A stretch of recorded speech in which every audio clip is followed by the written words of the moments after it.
Et donc, on a brainstormé et on a réfléchi, c'est quoi le but de cette entreprise? C'est donner une chance aux gens.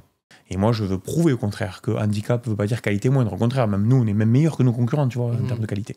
Je me suis rendu compte à quel point il y avait de la discrimination dans le monde du handicap, de la difficulté à accéder à l'emploi. Chaque personne, pour moi, devrait avoir un projet social et professionnel si possible.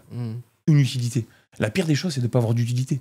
Je dois adapter les postes à chaque fois, je dois faire en sorte que la personne elle puisse faire son travail. Enfin, c'est quand même un recrutement plus à chaque fois. Et donc, il a évolué d'un point de vue cognitif de manière importante, puisque le fait d'être dans un milieu ordinaire où il y a tout le temps des personnes qui parlent vite comme moi, qui le sollicitent, etc., ben, en fait, il s'est adapté. Alors que quand tu donnes un emploi à une personne qui est éloignée de l'emploi, ou que tu fais évoluer quelqu'un qui est dans un ESAT, que tu le fais passer dans le monde ordinaire, t'as des sourires, t'as des remerciements, t'as les parents qui viennent te voir en disant « Oh mon Dieu, depuis qu'il est chez vous, rien à voir ». Lui, il te parle de milieu ordinaire, du fait que ça a été un tremplin l'ESAT, que maintenant il va rentrer chez nous. Enfin, tu te dis que t'as du sens, quoi, que ça sert à quelque chose qu'on fait, quoi. Bonjour à toutes et à tous, on se retrouve pour un nouvel épisode de Confidence avec Ghislain Morvan. Donc je suis ravi de le recevoir. Donc Ghislain, il va vous expliquer un petit peu son parcours et ce qu'il a mis en place. Il a créé une entreprise qui s'appelle Trèfle, où il emploie majoritairement des personnes en situation de handicap. Donc lui, il n'est pas concerné par le sujet et j'avais envie d'aborder cette thématique avec lui parce qu'il fait plein de choses, il a plein de belles valeurs, il a plein de choses à transmettre. Voilà, c'est une discussion de chill, donc on va pouvoir l'évoquer tout du long de cette interview. Ghislain, merci d'être venu de Montpellier pour cette interview. Pour les gens qui ne te connaissent pas, est-ce que tu pourrais te présenter rapidement ? Salut, merci à toi pour l'invitation, avec plaisir. Donc Ghislain Morvan, j'ai 43 ans et je suis chef d'entreprise depuis que j'ai fini mes études et j'ai même démarré pendant mes études. Et aujourd'hui, je dirige une entreprise adaptée qui s'appelle Trèfle Restauration, où on fait des frigos connectés pour les entreprises, mais avec un petit truc en plus, si on peut le dire. C'est-à-dire qu'on le fait avec des personnes qui sont en situation de handicap majoritairement, à la fois sur la production dans notre atelier et aussi au service. Voilà, et puis après, sinon, j'ai une vie tout à fait ordinaire avec un grand garçon qui a 16 ans. Ok, je savais pas, tu vois. Ok, je sais pas, tu vois, j'apprends aussi des choses finalement, c'est rigolo. Tu connais un petit peu le principe de confidence. Pour briser un peu la glace et justement d'apprendre un petit peu à te connaître, est-ce que tu as une petite anecdote à nous partager ? Oui, j'en ai même deux, une pro, une perso. Tu choisis une perso, deux, pro moi, ou les deux? Ah ouais, j'adore là. Ok. Allez, je vais démarrer par la perso, parce que ça va définir un peu tout mon aspect de gourmandise. En fait, un jour, je vais dans un restaurant étoilé. J'y vais très très peu dans les restaurants. Et quand j'y vais, par contre, je veux me faire plaisir. Donc, je donne un maximum de chance au chef pour qu'il se fasse plaisir et qu'il me donne un aperçu de ce qu'il sait faire de mieux. Et donc, je vais dans ce resto à Montpellier qui est tenu par un chef qui est champion de France de dessert 2 fois d'affilée. Je suis très gourmand, donc je me dis, waouh, on va sûrement s'éclater tout le long du repas, y compris à la fin. Je vais dans ce resto, je prends le plus gros menu en 8 ans. Comme je te le dis, j'y vais pas souvent, donc je lui dis, vas-y, exprime-toi. Et il me fait 7 super repas salés et un très très bon dessert, tu vois. Et du coup, je suis surpris parce que champion de France de dessert, je m'attendais à ce qu'il y ait un pré-dessert, un dessert, des mignardises, enfin pas mal de choses. Et pas du tout, il y avait un seul dessert. Du coup, j'étais un peu déçu, un peu sur ma faim, même s'il y avait 8 plats. Donc j'appelle la serveuse et je lui dis je peux avoir la carte, s'il vous plaît, pour voir les desserts. Et elle me dit oui, elle me ramène la carte, pas très convaincu. Et puis je vois qu'il y a donc 8 desserts à la carte, dont celui que j'avais eu dans le menu. Et donc je lui dis écoutez, s'il vous plaît, je veux les 7. Ah ouais, d'accord. Et donc elle me dit oui, alors sérieusement, du coup, vous voulez quoi? Et je dis mais je suis sérieux, je veux les 7 desserts à la carte, tu sais, à 14 € chacun, je veux ça, quoi. Elle a halluciné, et puis j'ai dit oui, je suis sérieux. Bon, et du coup, elle part voir le chef, et il dit le gars, il veut les 7 desserts autres de la carte. Donc elle me les amène un par un, je défonce tous les desserts. Et le chef, à la fin, il vient me voir avec le 8e en me disant c'est pas tout à fait le même que le menu. Il me sort son 8e dessert. Donc je me suis fait 16 plats. 8, 7 salés et 9... Et tu mets ça où ? Ouais, c'est la question qu'on me pose depuis que je suis petit. À chaque fois, on me disait, ouais, tu verras à 30 ans, tu verras à 40 ans. Je sais pas où je le mets, mais en tout cas, je me régale. Après, on en a parlé un peu avant, là. C'est vrai que t'es très sportif. D'ailleurs, petite question, c'est quelque chose que j'imagine, c'est dans ton équilibre aussi en tant que chef d'entreprise que de devoir prendre du temps pour toi. Parce que tu as beaucoup de charge mentale, j'imagine. Parce que j'ai vu un article où tu as créé 16 entreprises, c'est ça ? Ouais, une vingtaine. Enfin, créer, ça dépend, parce que j'en ai créé beaucoup plus que ça, mais certaines que j'ai vendues ou que j'ai arrêtées. Une trentaine au total d'entreprises. Et j'en ai j'ai encore une 19 ou 20 mandats, je crois. Mais alors, moi, la notion de prendre du temps pour soi, je sais pas ce que ça veut dire. Moi, j'ai l'impression que j'ai organisé ma vie depuis ces derniers temps, à part la période Covid où là, c'est l'inverse, où j'ai vraiment vécu des années noires.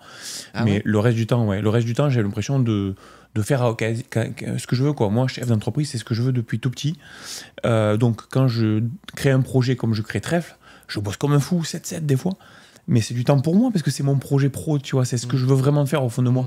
Et je peux pas me dire, quand je cours, je prends du temps pour moi et quand je bosse, je prends pas du temps pour moi. Pour moi, c'est un équilibre de vie global. Et donc, oui, je fais pas mal de sport parce que, en fait, c'est libérateur. Je connais pas exactement, mais j'ai l'impression que ça me fait réfléchir, ça libère les hormones.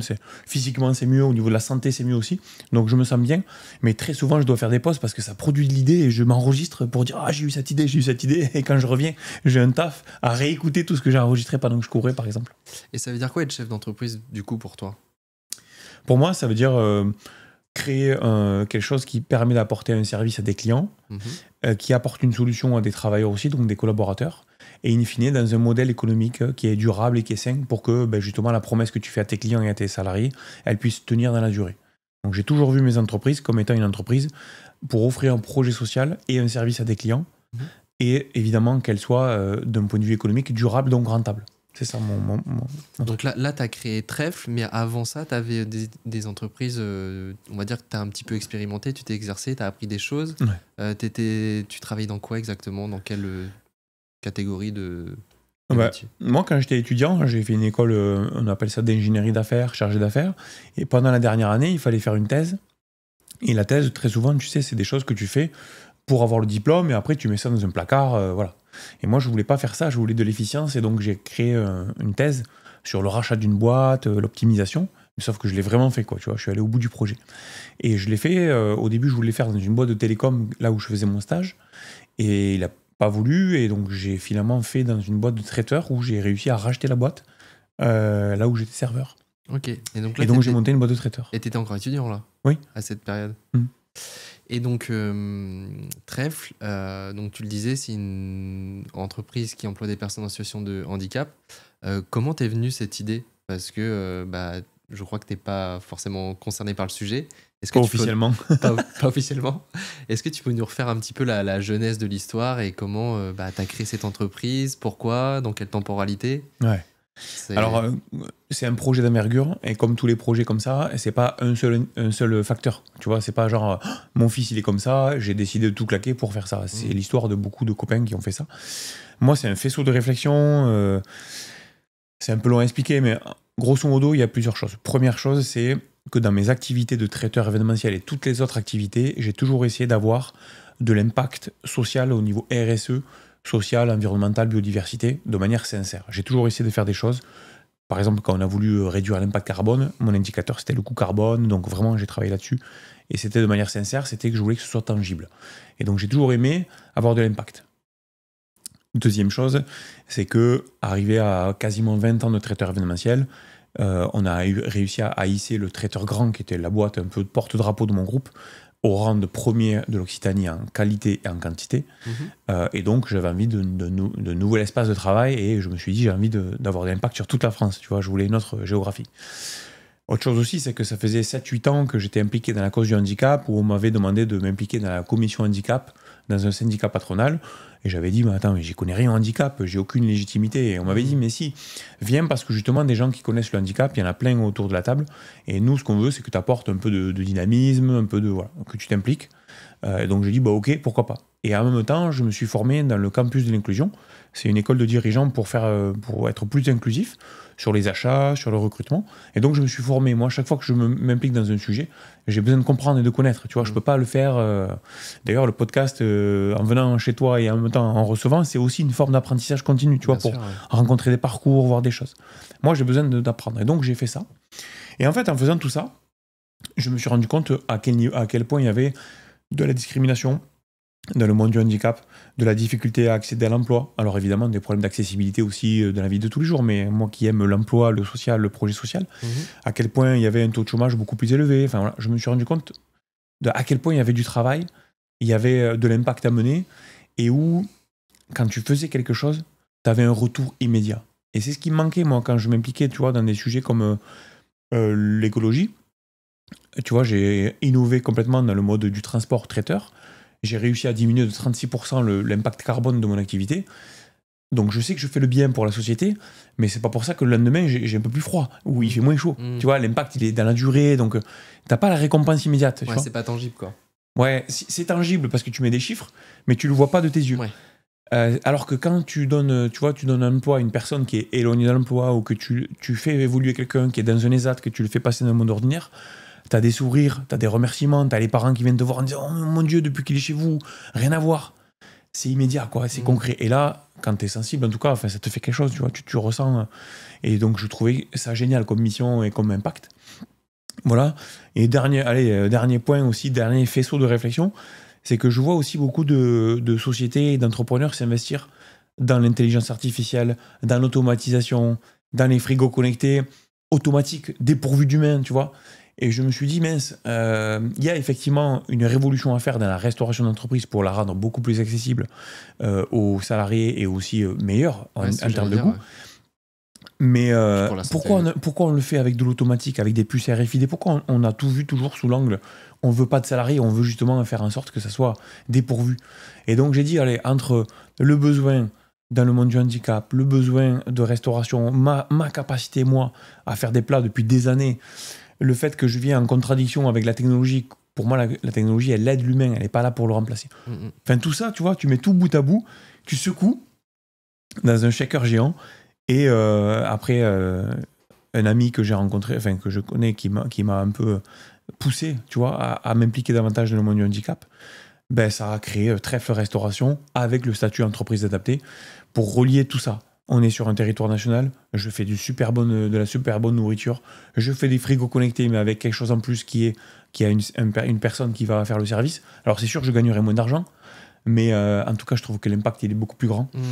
Et puis la valeur, des fois, elle se crée pas que de manière économique. Voilà, exactement.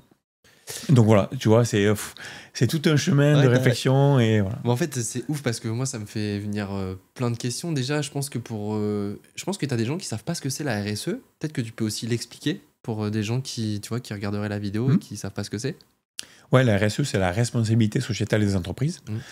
Et dans la responsabilité sociétale, il y a plusieurs enjeux. Il y a l'écologie, donc on veut lutter contre le réchauffement climatique. Donc il y a beaucoup de projets qui portent cette idée qu'il faut absolument produire moins de CO2, changer notre façon de fabriquer les aliments, changer notre façon de consommer, la façon de se déplacer, etc. Et c'est ce qu'on voit le plus. Après, il y a la dimension sociale, qui commence à s'exprimer, mais qui était quand même souvent cachée. Et qui veut dire plein de choses. L'inclusion, et c'est pas que les personnes qui sont en situation de handicap, c'est toute la diversité, toutes les minorités qui sont discriminées. Et puis il y a la biodiversité. La biodiversité, c'est comment je fais aussi en sorte que je détruis moins mon environnement, parce que détruire son environnement, ça a de l'impact après sur l'humain et sur l'écologie. Voilà. Je suis pas un spécialiste, mais en tout cas, c'est comme ça qu'on voit aujourd'hui la RSE, la responsabilité sociétale. Et on dit aux entrepreneurs, vous, au quotidien, vous produisez beaucoup de choses et essayez de le faire en étant le plus impactant positivement possible, le moins négativement possible. Donc, par exemple, si vous avez une flotte de camions et de véhicules, faites en sorte de produire moins de CO2, d'avoir des camions qui polluent moins, de détruire le moins possible les abeilles, enfin voilà. Et donc, tu dois t'impliquer. Et on a demandé aux grosses entreprises en premier de s'impliquer de manière obligatoire, puis petit à petit ça redescend. Et il y a des entreprises qui le font sous le coup de l'obligation, et des entreprises comme nous qui le faisons sous le coup de simplement notre volonté d'avoir de l'impact. Pourquoi ? Parce que moi, en tant qu'entrepreneur, à bout de 20 ans, tu as envie aussi de faire quelque chose de beaucoup plus concret que simplement compter le chiffre d'affaires et les résultats. Tu as envie aussi de voir les yeux des gens contents de ce que tu fais. Et voilà, donc du coup, tu t'impliques là-dedans. Et tu disais que tu as découvert le monde du handicap avant de créer Trèfle. Qu'est-ce que ce monde dont tu ignorais certainement beaucoup de choses, déjà, est-ce que tu avais des appréhensions par rapport à ce monde-là ? Et qu'est-ce que tu as découvert aussi dans le handicap ? Bien sûr, moi, comme tout le monde, handicap égale fauteuil roulant. Or, après, quand tu travailles le sujet, tu te rends compte que 3% des personnes qui sont reconnues en qualité de travailleurs handicapés sont en fauteuil roulant. Je fais partie des 3%. Voilà. 5 sont en mobilité réduite. Et donc, je me suis rendu compte déjà de ces problématiques qu'il peut y avoir au niveau de la visibilité du handicap, visible et invisible. et le fait que les logos handicap ne sont pas les logos qui correspondent à la réalité du terrain. C'est pour critiquer personne, mais c'est simplement pour dire que du coup, il y a une méconnaissance. Et je me rends compte à ce moment-là qu'à l'école, on a appris énormément de choses qui sont inutiles et que tu peux apprendre tout seul. Par contre, avoir une politique inclusive et savoir comment ton prochain tu peux l'aider, ça c'est beaucoup plus utile au quotidien et tu l'as pas fait. Moi, j'aurais préféré, plutôt que d'apprendre que Charles Martel il a repoussé les Arabes à Poitiers, j'aurais préféré savoir quels sont les types de handicap. Tu vois. C'est tout bête, mais et par contre, mon fils, il est passionné d'histoire, il n'a pas besoin d'être à l'école pour apprendre l'histoire, il apprend tout seul.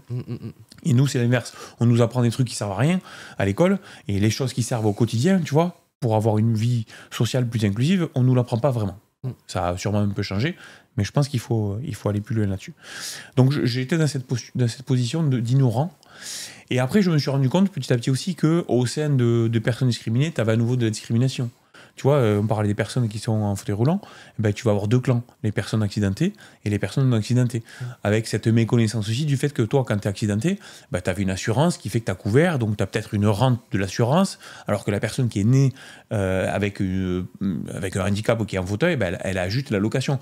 Et du coup, il y a un conflit qui peut se créer parce que t'en as un, il va gagner 2, 3, 4 000 balles selon son salaire par mois et l'autre, il va avoir 900 euros. Mais il faut pas être en conflit, il faut être main dans la main, tu vois, il faut défendre une cause commune. C'est pareil chez les sourds et les malentendants, tu vois. T'es sourd, t'es un statut, t'es malentendant, ah oui, mais toi tu entends donc t'es pas comme nous. Enfin, je me suis rendu compte aussi de ça et ça, il faut le combattre aussi. Et dernier point important, c'est que je me suis rendu compte aussi, et ça, je sais qu'il y a beaucoup de gens qui sont d'accord avec moi et d'autres qui le sont moins, mais il faut arrêter aussi de vouloir toujours corriger les choses par la sémantique. Tu vois, moi j'ai un petit problème de locution depuis que je suis petit, parce que je tétanise beaucoup, tu sais. Et moi, dire toute la journée, personne en situation de handicap, ça me fatigue. Ouais. Et c'est chiant. Ouais. Et en fait, même les personnes qui sont en situation de handicap, des fois, elles disent, mais non, je suis handicapé, bordel. Ouais. Non, arrêtez de... Et si tu veux, voilà, pour finir là-dessus, c'est que souvent, on a voulu mettre des mots pour protéger les personnes handicapées, et je suis bien d'accord avec le fait qu'on ne définit pas une personne sous son handicap, je suis complètement d'accord avec ça, on ne dit pas un handicapé, tu vois, on ne dit pas t'es un handicapé, on dit t'es handicapé, ou on dit t'es en situation de handicap, ou t'as un handicap, ou t'es porteur de handicap, si tu veux. Mais en fait, ce que ça a créé comme problème, et qu'on voit moins, c'est que ça crée un tabou. Et que tu vois, quand je suis dans un réseau d'affaires où je parle du handicap, comme on a créé ce truc de dire, alors il ne faut pas dire ça, mais il faut dire ça, en fait, les gens, ils sont pas cultivés, donc du coup, qu'est-ce qu'ils disent ? Ils disent rien. Et puis, je trouve que tu perds de l'énergie pour des choses qui sont pas essentielles. Tu vois, genre, moi, handicapé, je trouve que, tu vois, c'est la connotation, en fait, finalement, que tu associes à ce mot-là qui est... Enfin, tu vois, handicapé, ça veut dire quoi ? Ça veut dire, soit t'es un super-héros, soit, genre, t'as la vision très misérabiliste où tu peux rien faire, alors qu'en fait, c'est une pluralité de plein de choses. Et finalement, je trouve que des fois, en cherchant le thème, on conduit pas vraiment l'essence même du problème, tu vois. Ouais, parce que si d'un point de vue philosophique, tu vois, mon problème de locution, des fois, il arrive. Si d'un point de vue philosophique, tu creuses, un handicap, ça veut rien dire du tout. Parce qu'on a tous un handicap, on a tous des capacités et des limites. C'est pour ça qu'on a des voitures, c'est parce que, tu vois, je peux pas venir de Montpellier à chez toi à pied, donc j'ai un handicap, c'est que je cours pas assez vite. Donc, en fait, je prends une voiture ou je prends un train, tu vois. Et ben, toi, tu te faut un fauteuil, mais pareil, tu vas pas pouvoir faire des distances. Si je veux changer mon ampoule, la tienne, là, je vais y arriver. Elle est à 2,20 m de haut, je lève le bras, je vais y arriver. Encore qu'une personne de petite taille n'y arrivera pas, donc elle a un handicap, donc elle prendra un escabeau. Mais est-ce qu'elle est handicapée à partir de 1,60 m, 1,40 m ? Donc, pour changer une ampoule, en fait, tu vois, on a défini des normes à partir de laquelle on va dire qu'on est handicapé ou qu'on l'est pas. Mais en réalité, on est tous à un moment donné. Si je veux changer un lustre dans une je sais pas s'il y en a, mais dans une église, je peux pas. Je suis obligé de prendre. Donc, on a tous des capacités et des limites. Il y en a qui courent à des vitesses. Donc, la vision du handicap, ça veut rien dire. On a tous des limites et des. Donc, on a simplement défini que, allez, à moyenne, on devait mesurer tant. À moyenne, on devait se déplacer de cette façon. À moyenne, on devait tous être debout a priori que quand on l'est pas. Donc, on a dit, bon, allez, à partir du moment où on n'arrive pas à faire ça, on est handicapé. C'est pas négatif de le dire, quoi. Et toi, du coup, Trèfle, tu l'as aussi créé parce que tu avais envie de compenser finalement une forme d'inaction que tu avais peut-être l'habitude de voir. Enfin, j'ai vu que tu disais qu'il n'y avait pas des choses concrètes et que toi, tu avais envie vraiment de t'investir et de créer quelque chose qui a non seulement de la valeur pour le service que tu peux proposer, mais aussi dans ta méthode de recrutement, dans ton management, parce que, j'ai encore plein de questions à te poser, mais du coup, je te laisse répondre à celle-là déjà. Ouais, moi, j'ai voulu créer cette entreprise sous deux angles. Le premier, c'est que je ne vois pas le handicap sous l'angle du handicap. Je le vois sous l'angle des aptitudes naturelles. Et moi, je parle aussi cash que ça avec mes équipes, c'est qu'une personne qui a un TSA, un trouble du spectre de l'autisme, c'est une personne qui va peut-être avoir beaucoup de difficultés à avoir des interactions sociales. Par contre, elle a une qualité qui est incroyable, c'est que sur une ligne de fabrication, pour fabriquer des plats cuisinés, si tu lui donnes un bon process, une bonne méthode, elle a des aptitudes naturelles qui font que elle va être meilleure que quelqu'un qui est valide ou dans le monde ordinaire. Parce qu'elle va être d'une rigueur extrême. Et donc, pour la qualité de mes plats, je sais que si je mets une personne qui a un trouble du spectre de l'autisme avec un process bien défini, elle va pouvoir avoir une rigueur et donc améliorer la qualité de mes plats. T'imagines? Donc ça veut dire qu'en fait, on parle d'une personne qui est soi-disant handicapée, alors qu'en réalité, moi, je la vois comme étant meilleure que les autres. Et c'est pareil pour une personne qui est porteur de trisomie. Bon, on le voit bien, des marques de café l'utilisent aussi. Ils sont joyeux, ils ont le sourire, ils ont les yeux plissés d'une façon qui fait qu'ils transmettent une émotion, tu vois. Et donc, ça veut dire qu'ils ont une aptitude naturelle à rendre les choses joyeuses, heureuses et gaies, avec une régularité dans l'émotion, tu vois. Donc, leur handicap, finalement, si tu le changes d'angle, c'est devenu quelque chose de positif. Ça veut dire qu'elles sont ultra accueillantes, ultra joyeuses et qu'elles mettent de la gaieté sur un point de vente. Ok, elles vont pouvoir faire certaines choses, gérer la caisse, tout ça. Donc, moi, je vois les choses sous cet angle. Et, donc, deuxième aspect, c'est que je vais organiser mes postes de travail avec des adaptations et des compensations qui correspondent à ça. Donc, par exemple, je vais avoir mes procédures pour fabriquer les plats adaptées justement aux personnes qui ont des TSA, et je vais aussi adapter ma caisse à une personne qui va être avec une déficience intellectuelle, pour qu'il n'ait pas à gérer le retour monnaie, pour qu'il n'ait pas à gérer la caisse, pour qu'il ait le moins d'interaction possible à faire d'un point de vue financier, mais qui se concentre sur le côté sympathique. Donc c'est toujours cette idée de dire, voilà, je vois les choses sous l'angle positif et sous l'angle adaptation. Voilà pourquoi je l'ai fait. Et donc là, ça fait combien de temps que tu as créé cette entreprise? Alors, en réalité, je l'ai créé il y a 5 ans pendant le Covid. Ouais. Et on a eu l'agrément au mois d'août. Parce que tu n'as pas un agrément comme ça en claquant des doigts. L'agrément qu'on a, c'est un agrément avec les services de l'État. C'est pas autodéclaratif, quoi. C'est pas comme il y en a qui font des sociétés à mission, où tu te fais label ISO, bon voilà, tu fais des choses, tu rédiges des process, puis tu prends un certificateur, il te certifie, terminé, tu vois, tu maîtrises les choses. Avoir un agrément d'État, tu maîtrises rien du tout. Tu fais une demande auprès de la direction du travail, la direction locale, la direction régionale, tu montes des dossiers, tu dois faire un dossier qui s'appelle le CEPOM, qui est un contrat avec les services de l'État. Tu dois prouver que tu fais un accompagnement socio-professionnel, tu dois t'engager à faire 55% de recrutement. Enfin voilà, c'est pas du social washing là. Comment enfin, pour obtenir cet agrément, il y a un audit qui est fait au sein de l'entreprise pour justement te le donner? Ça se passe comment? Ouais, tu dois remplir un dossier. Il y a quelqu'un qui vient vérifier tout ça ou ça? Alors, ils viennent pas forcément, mais ils analysent tout ce que tu proposes de faire. Tu fais des audits, tu rencontres des personnes pluridisciplinaires, alors les services de l'État, mais aussi d'autres entreprises adaptées qui doivent te donner leur aval. Voilà, donc c'est un long chemin, quoi. Ça prend un certain temps à se faire. Et puis, ils analysent aussi comment tu vois le handicap, quel est ton parcours, ton pédigré. Enfin, en fait, je ne suis pas dans le secret du délibéré, je ne sais pas comment ça marche, mais en tout cas, je sais qu'on a fourni beaucoup de choses. Donc, et après, tu signes un contrat avec eux. Et donc là, tu emploies combien de personnes à peu près en termes de pourcentage dans ton entreprise? Et tu as combien de collaborateurs aussi? Ouais, nous, l'engagement, c'est 55%. Donc nous, depuis 5 ans, on a créé... parce que nous, ce qu'on fait, c'est des frigos connectés avec une personne qui fait le service et donc un service de restauration. Donc ça veut dire que pour ça, il me faut quasiment, j'ai 350 recettes en stock, entrée, plat, dessert, qui changent quasiment tous les jours pour que les gens puissent manger. Et donc ça, avec l'analyse bactériologique, l'analyse organoleptique, la qualité, tout ça, tu fais pas en claquant des doigts, quoi. Tu vois, c'est un gros travail de R&D. Donc pendant plusieurs années, on a créé le concept et les recettes. Après, on a commencé à travailler dans les entreprises pour vendre. Et après, on a muté à l'entreprise adaptée. Voilà, mais c'est un parcours qui s'est fait en plusieurs années. C'est pas simple. Donc aujourd'hui, on a juste sur l'entreprise adaptée 20 personnes, mais avec des services support qui travaillent autour, notamment la comptabilité, la RH que j'ai externalisé pour l'instant parce que il faut construire l'entreprise. Et notre quota aujourd'hui, c'est 71%. Ok, donc toi là, concrètement, ton travail, enfin l'entreprise, elle apporte des repas, si je comprends bien, à des entreprises qui n'ont pas forcément de self, c'est ça, ou de cuisine. Et c'est du portage de repas avec des plats équilibrés, bons, et qui sont du coup produits par des personnes handicapées. Voilà, c'est ça. Alors, si ce n'est qu'on ne les porte pas, on a carrément un point de vente dans l'entreprise. D'accord. C'est-à-dire qu'on installe des frigos qui sont connectés à Internet pour avoir le suivi température, tout ça. Et on a créé un petit shop dans les boîtes Voilà. Mais sauf qu'au lieu que ça soit tout automatique ou quand tu retires ton plat, il y a un bras qui te le serve automatique ou une puce ou qui reconnaît que tu as pris le plat, nous, c'est une personne qui va faire le transfert du plat. Donc, on arrive dans une boîte, on met des frigos en place, 2, 3, 4 selon la quantité. Et puis, le salarié va venir sur place entre 11h, midi, 13h, 14h. Il va dire, je veux coquillette à la truffe, carottes râpées, brownie et puis jus d'orange. Et la personne va lui servir tout ça. Ou alors, elle va le faire au travers de son application. Comme ça, quand elle arrive dans l'entreprise, elle aura son petit click and collect qui sera prêt, elle pourra manger directement. Et comment tu abordes les entreprises qui ont ces besoins-là? Comment tu les démarches? Comment tu les sensibilises aussi? Parce que j'imagine qu'il y a aussi cet impact-là que tu as envie d'avoir. Bien sûr. Nous, on a plusieurs angles.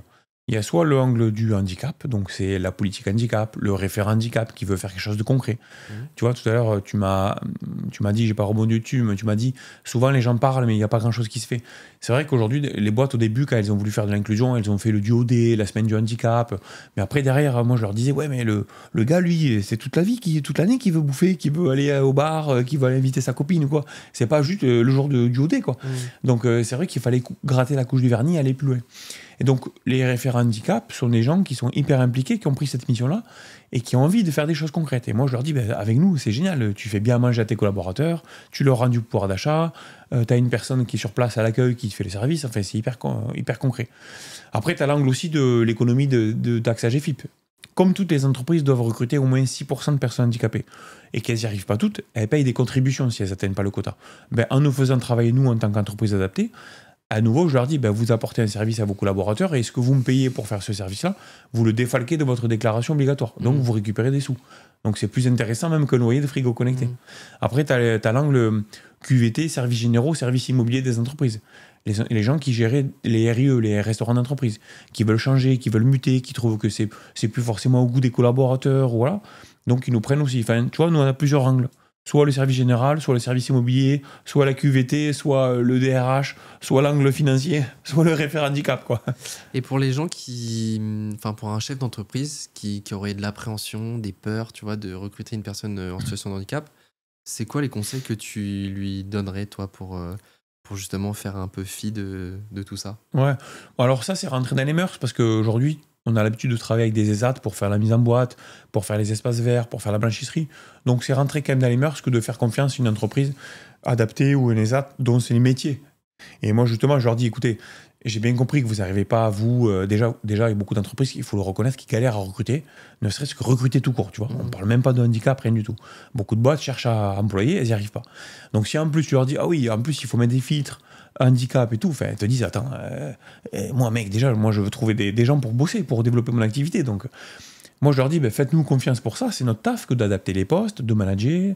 Donc, faites-nous confiance. Et en général, le font. Il n'y a pas tellement de freins là-dessus. Au contraire, je trouve que les entreprises, ils vont, quoi. Elles disent, allez, c'est bon, on y va, quoi. Il faut arrêter d'avoir des peurs. Il y a un vrai cap qui a été franchi là-dessus. Ouais. Et c'est quel type de handicap, du coup, que tu as dans ton entreprise? Les gens que tu emploies? Moi, je fais aucun tri, aucun filtre. Moi, je vois toujours sur l'angle de est-ce que je suis en capacité d'adapter au poste. Voilà. Mais naturellement, c'est beaucoup de personnes qui peuvent avoir des déficiences intellectuelles ou des troubles, ou des différents troubles. Ouais. C'est plutôt ce genre de profil.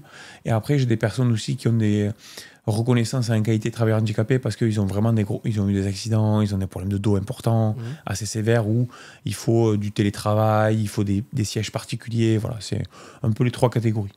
Et est-ce que tu t'es senti soutenu, par exemple, tu parlais de la GFIP, est-ce que tu as des entités qui peuvent t'aider aussi dans la mise en place du recrutement aussi? Parce que j'imagine que c'est compliqué déjà, de trouver et puis d'adapter aussi les postes pour les personnes à qui ont ces troubles-là, sachant que ces troubles-là, ils sont finalement très propres aussi à chacun, donc chacun le vit à sa manière, tu vois. Nous, on est bien entourés. Alors, j'ai pas fait appel aux AGFIP, pas tout ça, je les ai connus qu'après, parce que bon, j'ai fait mon truc, tu vois, un peu tête baissée, mais je suis hyper bien entouré avec notamment les Cap Emploi autour de chez moi qui font un super boulot et avec qui on échange beaucoup. Cap Emploi, c'est la filière de France Travail qui est dédiée aux personnes handicapées. Ensuite, les ESAT aussi, j'ai la chance d'avoir un ESAT avec qui je collabore beaucoup, qui s'appelle La Bulle Bleue, qui a d'ailleurs un petit traiteur interne et un restaurant d'application, qui bosse beaucoup avec nous pour nous mettre du personnel à disposition, et après faire en sorte qu'il y ait des sorties des AT, tu vois, qui jouent le jeu de dire, allez, les meilleurs, allez, il faut y aller, il faut sortir, et qui, elle, nous aide beaucoup. Cette personne, attention, il faut faire attention à cet aspect-là, par contre, elle a ces facultés-là, donc voilà. Et troisième aspect, c'est que quand même, grâce à tout le battage communication que je fais, bon, surtout sur LinkedIn et un peu tous les réseaux, on a beaucoup de candidatures spontanées de parents qui viennent et qui se sentent en bienveillance et qui, du coup, n'ont pas de tabou, tu vois, de parler. Alors, mon fils, il est comme ça, son handicap, c'est ça. Tu vois, ils le cachent pas, ils s'en foutent, ils savent qu'ils sont dans une entreprise qui est là pour ça. Donc, personne vient me disant, oui, il a un handicap, mais on le dit pas, quoi. Non, non. Alors, moi, j'ai pas le droit de demander, c'est même interdit par la loi. Mais en fait, on s'en fout, la glace est brisée, puisque nous, c'est notre mission. Donc, si tu veux, si tu peux pas parler librement chez moi, c'est que je fais mon taf. Donc, on n'a pas de problème à recruter. Et là, donc, tu es implanté dans toute la France ? Alors, surtout en Occitanie et en Île-de-France, à Paris, où il y a un gros marché, truc de fou. Je me suis rendu compte en allant au salon CETA, salon des achats et des environnements de travail, où j'ai vu qu'il y avait un gros marché des frigos connectés, et où moi je dis, moi je fais tout pareil, sauf que au lieu d'avoir un truc automatique, je mets une personne handicapée au service. Donc les gens kiffaient le concept. En Île-de-France, il y a un gros marché, et ça nous prend beaucoup de temps. Et l'objectif, c'est à la rentrée, c'est de développer Bordeaux, Toulouse... Toulouse, on y est déjà. Bordeaux, Lyon, Lille, enfin les grosses métropoles partout en France, ouais. Et donc, j'imagine que tu proposes... tu dis, il y a une personne qui apporte les repas, etc. Mais il y a peut-être aussi d'autres personnes en situation de handicap qui ont d'autres fonctions aussi dans ton entreprise ou pas ? Oui, bien sûr. Mon data scientist, par exemple, celui qui fait l'analyse des données, nous, on veut absolument lutter contre le gaspillage alimentaire. Les frigos connectés automatiques, c'est 15%. Il y avait un reportage sur Capital là-dessus. 15%, c'est monstrueux parce que des fois, on nous dit, ouais, mais votre emballage, il y a un peu de plastique et tout. Et je dis, ouais, avant de regarder ça, regarde la bouffe qu'on jette parce que l'emballage, il est recyclable, il est recyclé. Donc l'impact, il est quand même faible. Mais quand tu te retrouves avec une solution où 15% est gaspillé, le gaspillage alimentaire, c'est énorme. Ça veut dire que c'est des aliments qui ont été produits, des aliments qui ont été transportés, des aliments qui ont un impact, parce que quand tu les jettes, il y a tout un retravail. Et surtout, c'est beaucoup plus impactant que simplement un emballage, parce que ça veut dire que pour produire un aliment et pour produire un plat cuisiné, tu as double effet, quoi. Si tu produis de la viande rouge, tu sais que c'est hyper impactant, et derrière la cuisiner, c'est hyper impactant, l'emballer, c'est hyper impactant, la transporter, c'est hyper impactant, et la jeter, c'est hyper impactant. Donc l'emballage, si tu veux, on est loin derrière, quoi. Donc nous, ce qu'on veut, c'est lutter contre le gaspillage alimentaire, et donc un des premiers recrutements que j'ai fait, j'ai recruté une personne donc, qui est RQTH, prescrit par Pôle emploi, qui fait toute l'analyse de données pour faire en sorte qu'on prévoit le mieux possible les quantités et qu'on gaspille le moins possible. Et en termes de management, parce que j'imagine que ça suppose aussi beaucoup d'écoute, de bienveillance, et ça aussi, je trouve que c'est des valeurs à défendre et des choses dont il est nécessaire de parler, parce que tu t'adaptes finalement constamment aux personnes. De la même manière, je pense qu'un chef d'entreprise, que tu as un handicap ou pas, devrait le faire. Ouais. L'adaptation, si tu veux, c'est 3 choses pour moi. Première chose, c'est le management. C'est qu'effectivement, tu ne peux pas travailler dans un milieu où tu n'es pas accueilli avec ta différence et où on ne fait pas en sorte d'adapter le poste ou le management. Parce que adapter un poste de travail, ce n'est pas que le bureau, ce n'est pas que l'ergonomie, ce n'est pas que le fauteuil, c'est pas que ça. C'est aussi pour tous les troubles, les multidis, les personnes qui peuvent avoir des troubles anxieux, c'est d'adapter aussi ta façon d'aborder les réunions, ta façon d'aborder les ordres du jour. Enfin, il y a beaucoup de choses comme ça qui existent. Donc le management est hyper important. 2, l'adaptation au poste. On en a parlé vite fait. Ça, c'est pour le coup hyper technique. Le siège qui se règle, le bureau qui se règle, le siège ergonomique, le poste ergonomique, l'accessibilité, tout ça. Ça peut être une voiture aussi, ça peut être une voiture, voilà, toute la chaîne du travail, de la prise de poste, même considérer le temps de trajet. Moi, la personne dont je te parlais, qui est data scientist, c'est 90% de télétravail. Chez elle, elle a son fauteuil comme il faut, conduire c'est compliqué, ça lui fait mal au dos, voilà. Donc c'est 80-90% de télétravail. Donc l'adaptation au poste, c'est tout ça. Du début de la prise de poste, ça veut dire du début de la maison, jusqu'au travail et le retour maison. Il faut que l'ensemble se soit adapté. Et 3e chose, le client. On le voit, tu vois, il y a des chaînes de distribution qui se sont mis à recruter des personnes handicapées, des personnes qui sont malentendantes ou sourdes. systématiquement, tu as un panneau d'affichage pour dire je suis sourd et un petit conseil pour savoir comment aborder la personne. Pourquoi ? Parce que si tu le sais pas et que tu parles à la personne en disant ouais, au fait, j'ai mis 2 séparateurs de commandes et j'ai un ticket de promo et que la personne, elle te voit pas, elle t'entendra pas. Donc tu pourrais croire qu'elle se fout de ta gueule. Et si t'as pas eu un panneau qui t'avertit, bah, tu vas pouvoir dire oh ça va, vous m'écoutez ou tu vois, ou vous m'avez pas dit bonjour. Donc il y a besoin d'éduquer le client aussi ou d'informer le client que la personne elle peut être comme ça. Et il n'y a pas de tabou à avoir. Il faut dire les choses. Soit dire le handicap, soit dire qu'il faut adapter un comportement.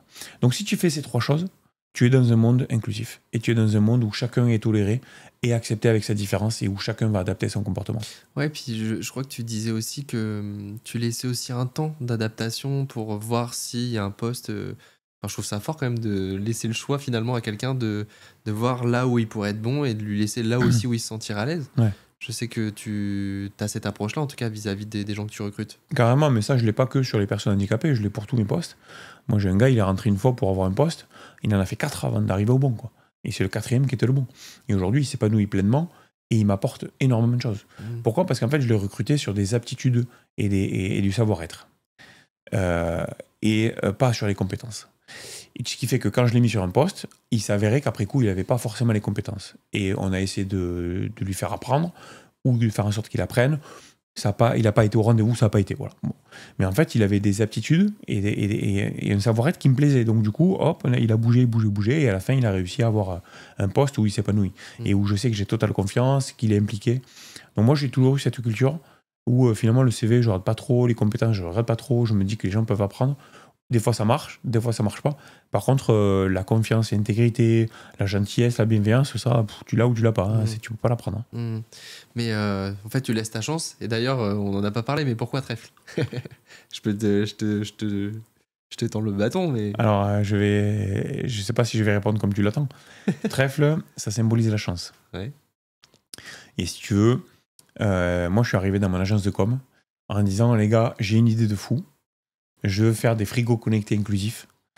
Mon but, c'est de recruter des personnes handicapées, les mettre au travail. Le projet professionnel, pour moi, c'est le premier programme social au monde. Donc, je vais faire ça. Et j'ai dit MVP, Lean Startup. Je veux pas qu'on passe 4 ans à créer un logo, à créer un nom, etc. Donc, en 1 heure, il faut qu'on sorte de la réunion avec un logo, un machin, un nom et tout ça. Et donc, on a brainstormé et on a réfléchi. C'est quoi le but de cette entreprise ? C'est donner une chance aux gens de travailler, puisque discrimination, on en a parlé, problème d'accessibilité, tout ça. Donc en réalité, c'est donner une chance. Et je sais qu'il y en a qui n'aiment pas que je dise ça. Ouais, ça veut dire quoi, donner une chance ? On a droit à ça. Ouais, mais arrêtez de vous faire les hypocrites. Ok, il faudrait faire ça, sauf que ça n'existe pas. Et il y a de la discrimination, il y a une difficulté à l'emploi. Ok, donc en fait, le fait de donner un emploi, c'est donner une chance. Terminé. Pourquoi à nouveau on mettrait des mots interdits ? Donc donner une chance. Et qu'est-ce qui symbolise la chance ? Le trèfle à 4 feuilles, boum, on a appelé ça trèfle. À 1 heure, il fallait que ce soit plié. Et on a fait un petit logo. Je sais pas si tu as remarqué, les lettres sont un peu pétées. Et le R, il est comme ça. Voilà. T'as le L, il a la tête qui est un peu en l'air, quoi. Il a perdu la boule. Voilà. Bah, donc, du coup, c'est une façon de marquer la différence, de montrer que la police, voilà, les gens sont différents, les lettres sont différentes. C'est rigolo, ça, quand même, de... Toute la... Moi, j'aime bien en plus la réflexion. La réflexion, toute la symbolique en général, j'aime bien. Mais on s'est dit, moi j'ai plein de potes qui ont fait des startups, certaines qui ont marché, certaines qui n'ont pas marché. Ah, ils ont créé un truc, le vrai sujet quand tu crées une boîte, surtout quand tu veux de l'impact, c'est de vérifier que ça marche et que les gens sont prêts à acheter ton service. Et ça sert à rien de passer des heures au marketing, des heures à l'agence de com, à faire le meilleur logo, le meilleur branding, les meilleurs machins, si tu ne sais pas si quelqu'un va t'acheter le produit. Donc l'idée, c'est de créer un truc. Et on s'est dit, comme l'a fait un pote à moi à Montpellier, si ça marche, après on aura le temps de changer le logo, changer le nom et tout. Et finalement, ça marche bien ce petit nom. Il a rien coûté. Parce que moi, j'ai pas fait de levée de fonds. Hein. Moi, je fais tout avec mes petits sous dans ma poche. Hein. Donc, en fait, on s'est dit, et là, ça marche aujourd'hui. C'est une marque qui commence à être un peu connue. Tout. Donc, c'est resté comme ça. On a rafraîchi un peu les couleurs il y a pas longtemps, mais pas besoin d'y mettre des 100 et des 1000. L'argent, si je le mets, je préfère le mettre sur d'autres choses que mettre ça là-dessus. Quoi. Et est-ce que tu as des histoires où tu sens que tu as eu un véritable impact dans la vie des gens ? Est-ce que tu as, je sais pas, une anecdote ou deux de personnes d'histoires de personnes que tu as recrutées ? 2, je peux t'en donner 2. Un côté prod et un côté service. Côté prod, alors en passant sur LinkedIn, en faisant beaucoup de bruit sur LinkedIn, j'ai été repéré par des radios. Je passe à la radio sur Radio France Bleu. Le mec me dit, vous avez créé ça, pourquoi? Il me posait la même question que toi, pourquoi, ceci, cela et tout ça. Et donc j'explique la même chose que j'explique à toi. Et voilà. Et il y a une maman qui entend ça à la radio et qui m'appelle ou qui se débrouille pour me contacter, je sais plus comment, et qui me dit, mon fils, il est autiste et j'ai entendu ce que vous faites, c'est génial, est-ce qu'on peut se rencontrer? Voilà. Et donc, elle vient me voir, je dis oui, bien sûr. Et donc, le gamin, il est il a un CAP cuisine. Et il trouve pas de boulot à chaque fois. Il est trop lent, trop ceci, trop cela. Il est trop toujours plein de choses, mais négatif et jamais assez cela positif. Et donc, je dis, bah, écoutez, nous, pourquoi pas. Par contre, vous habitez où? Vaille-aux-Caisses, Mont-Blanc. Ouais, il y avait 80 km. Je dis, ah ouais, ça va être chaud. Ah non, non, non, mais nous, non, nous, on veut quoi. On veut qu'il bosse, quoi. Ouais, vous êtes sûr et tout, c'est loin. Bon, enfin, après, c'est vous qui voyez, mais ok, moi je vous le prends en stage si vous voulez. Le mec il fait un stage et nous on le voit sous l'angle positif et effectivement le mec il est top.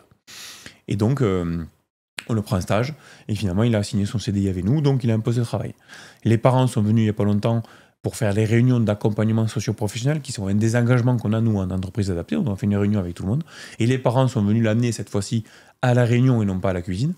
Et je les ai vus et je leur ai posé la question, alors ça va, oh là là. Et là, le témoignage qui t'a envie de pleurer quand tu vois le témoignage. L'enfant, c'est plus le même, il s'éclate et tout, machin. Et ouais, mais ça va, la distance, on s'en fout. Il s'éclate. Donc nous, en fait, c'est rien de faire 80 km. Et là, tu te dis, mon Dieu, quand t'en as qui passaient 20 km, te disent, ouais, j'en ai marre, je veux trouver un truc près de chez moi, c'est trop long et tout, et que t'as des gens qui sont prêts à faire 80 km pour venir bosser, pour être joyeux et heureux, tu te dis, waouh, t'as rempli une mission, quoi, tu vois, t'es content. Donc ça, côté prod, on a eu cet exemple-là. Et on a un autre exemple, lui, c'était plutôt sorti des AT, où ça fait 10 mois qu'il est là, bientôt un an, qu'il est en ESAT, mis à disposition parce que il y avait du travail vraiment pour le mettre en poste. Et il va signer son contrat au mois de mai. Il n'y a pas un jour où il te le dit pas, quoi. Ah, mais je signe mon contrat. Ah, mais je signe mon contrat. Ah, mais je signe mon contrat. Et dès qu'il rencontre quelqu'un, je l'ai pris sur les sols avec moi. Ah, mais je signe mon contrat. Et quand tu dis les difficultés, c'était quoi quand tu dis que ça a été difficile? Bah, il est porteur de handicap, il a une déficience intellectuelle non diagnostiquée et il faut adapter le poste. Il y a beaucoup de choses à faire quoi, pour adapter le poste, voilà, pour arriver vraiment à faire en sorte qu'il soit autonome. Et là, on y est arrivé là, quasiment. On est au bout de. Et donc, il a évolué d'un point de vue cognitif de manière importante, puisque le fait d'être dans un milieu ordinaire où il y a tout le temps des personnes qui parlent vite comme moi, qui le sollicitent, etc., ben, en fait, il s'est adapté. Tu vois, des fois, je dis en conférence, imaginons demain, on vous met à la maison tout seul, enfermé pendant 2 ans. Votre niveau social et cognitif va diminuer énormément. Et ben ça marche dans l'autre sens. Et une personne qui a une déficience, le fait de l'isoler, ça va pas lui faire progresser. À l'inverse, d'être confronté au milieu ordinaire tous les jours, ben ça va la faire évoluer. Et donc, la personne, elle a évolué. Et donc là, ça y est, elle y arrive, elle va signer un contrat. Donc, de voir à quel point la personne, elle attend ça comme tu vois, une réussite et un succès.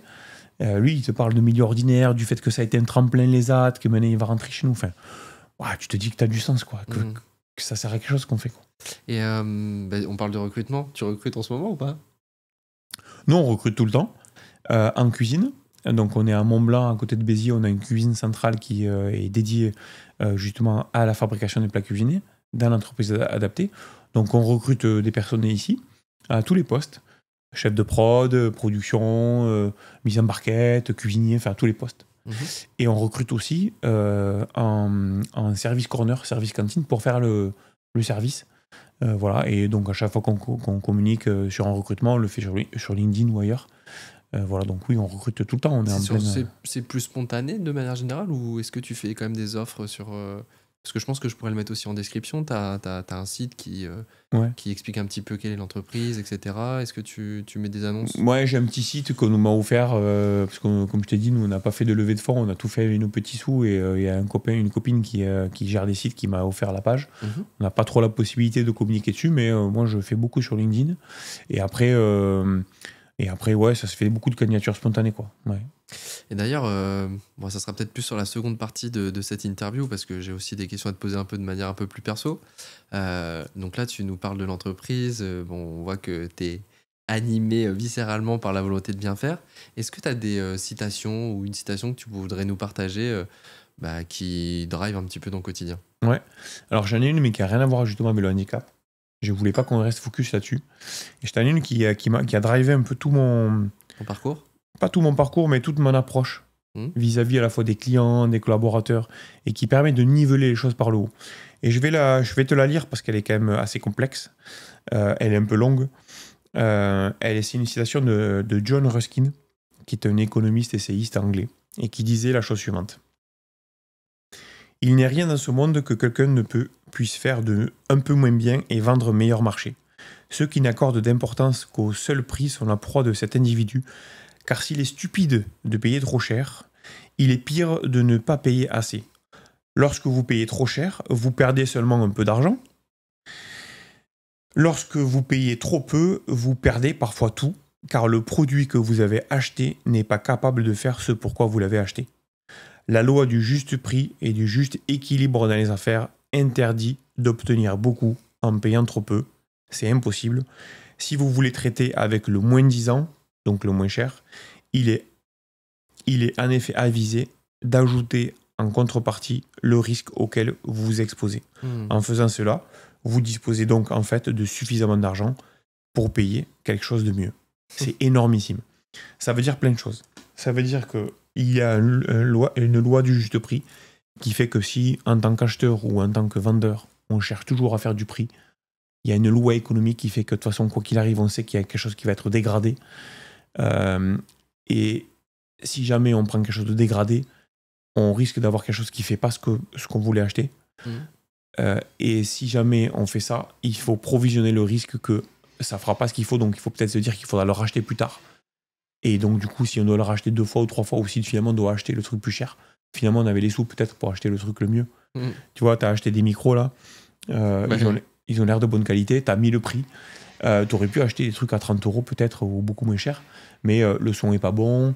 Au bout d'un moment, ton podcast, tu aurais envie de changer la qualité, donc tu aurais dit, allez, finalement, je prends les bons, donc finalement, tu aurais payé les chers plus les pas chers, enfin voilà. C'est ce qui t'est arrivé sur les appareils photo. Ouais, c'est ce que j'allais dire. Donc tu les as payés 2 fois. Mais je les ai. En tout cas, j'ai perdu de l'argent finalement parce que j'aurais dû faire ce choix-là dès le départ. Ouais. Et justement, j'ai fait la part de risque, ce que ça me coûte, ce dont j'ai besoin en termes de qualité. Et en fait, genre, une métrique que j'avais pas estimée, c'est que le 4K sur l'appareil photo que j'avais pris, ça chauffait en fait le capteur. Donc quand tu enregistres, et en fait ça coupait en pleine interview. Et ça, sur les premières interviews, j'ai eu que ces problèmes-là. Et en fait, c'était hyper contraignant. Et en fait, forcément, j'ai dû repasser sur celui du dessus. Donc j'ai revendu les autres, mais forcément, tu vois, il y avait j'ai perdu de l'argent. Donc à 1800 et quelques, John Ruskin disait déjà qu'en fait, il fallait vraiment analyser le prix pour faire en sorte que ça fasse tout ce que tu voulais. Et là, en l'occurrence, ton appareil photo ne faisait pas le travail, et donc tu t'es exposé au risque que ça ne faisait pas le boulot, puisque ça coupait en plein milieu d'interview, donc évidemment, ça n'allait pas. Et donc, il a fallu passer à l'étape d'après. Mais encore une fois, c'est pas une critique, c'est pas facile des fois de bien acheter. Mais l'idée, c'est de dire aux gens, arrêtez de toujours vouloir les choses sous l'angle du prix. Nous, tu sais, on a une activité avant ça de traiteur événementiel. Et nous, dans le traiteur événementiel, il y a toujours moins cher que moins cher, et le prix, t'en as plein. Nous, c'est fixé à un prix qui intègre à la fois la qualité organoleptique, la qualité du plat, la qualité du service, la sécurité alimentaire, tu vois, que beaucoup de gens n'ont pas, l'agrément, tout ça, ça coûte des sous. Le fait aussi qu'on a une astreinte. Si jamais un four tombe en panne et que tu es sur ton mariage, le traiteur arrive en disant, ouais, désolé, le four est en panne. Mais t'as rien à foutre, c'est ton mariage, quoi. Toi, tu veux la viande de ce jour-là. Et donc, de prendre un bon traiteur qui a tout prévu, il est peut-être un peu plus cher, mais sauf que tu veux un mariage, tu veux un bon mariage. Et donc, si tu prends le moins cher, le moins disant, tu t'exposes au risque que le gars, il te dise, ah ben le four est en panne. Nous, si le four est en panne, on a un système d'astreinte qui fait qu'on va en remplacer. Est-ce que tu as des exemples, toi, de risques que t'as pas pris qui t'ont coûté ? Oui, alors je me souviens pas, mais en fait j'ai tellement ça en tête que maintenant j'achète pas tant que j'ai pas les sous d'acheter la bonne chose. Ça remonte et j'ai pris plein de leçons, ouais, tout à fait. Mais là aujourd'hui, là j'ai pas un exemple à te donner, mais oui, plein de fois ça m'arrivait. Et ce qui m'a fait prendre conscience que je n'achetais plus tant que j'avais pas les sous d'acheter la bonne chose. Mais je trouve ça génial en fait l'investissement aussi que tu as parce que tu vois, on le disait, t'es pas concerné de base par le sujet. Tu t'es investi pleinement. Moi, j'ai envie de venir de savoir un peu qui est Ghislain. Comment tu as développé justement ce système de valeurs qui semble hyper ancré chez toi ? Je pense pas. Je parlais tout à l'heure de savoir-être et tout. Je pense que tu as ça au fond de toi, tu as envie d'avoir une utilité ou pas. T'en as qui pensent qu'à la thune, hein. Mais je pense pas que demain... Enfin, si, ils peuvent changer, remarque, mais t'en as, ils sont nés, ils pensent qu'à la thune.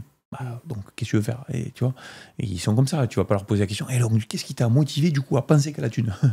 Tu vois, voilà, on est comme ça, on est avec des comportements, d'envie de faire des choses d'une... Donc moi, j'ai toujours eu envie, tu vois, d'avoir de l'impact, de sentir qu'il y a un truc concret, tu vois, un peu comme Saint Thomas, et tu veux voir les choses. Voilà. Saint-Ghislain. Non, pas Saint-Ghislain, mais j'ai envie de voir les choses concrètes, tu vois, se réaliser, quoi. Mais en plus, ce qui est fou, c'est que donc, bon, t'es quand même chef d'entreprise. Moi, je crée du contenu, donc je sais aussi ce que c'est que de créer du contenu. Je crois que tu fais partie des top voice sur LinkedIn. Donc ça aussi, c'est de l'investissement que d'écrire des publications, de les partager, de répondre aux gens.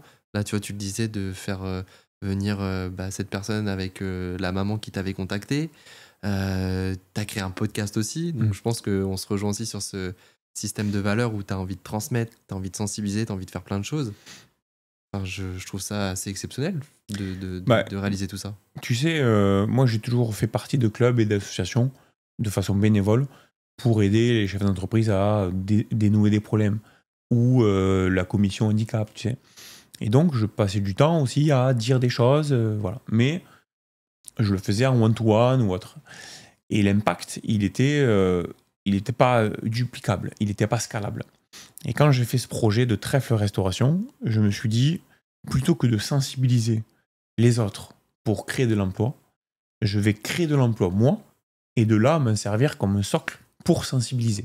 Et du coup, voilà pourquoi j'ai pris le haut-parleur après, pour dire voilà ce que je fais, voilà ce qui se passe, voilà les gens comment ils sont. C'est concret, quoi. Et du coup, je communique sur LinkedIn, j'ai créé la chaîne YouTube dédiée justement au handicap, où je donne à la fois du conseil et aussi je fais du podcast, pour en fait dire, je suis pas un diseur, je suis un faiseur qui dit après coup. Tu vois, et comme je le fais, c'est faisable, donc faites-le. Voilà. Est-ce que tu as justement des entreprises ou des chefs d'entreprise qui étaient un petit peu, qui avaient un peu de difficulté à se dire tiens, comment je peux m'investir là-dedans?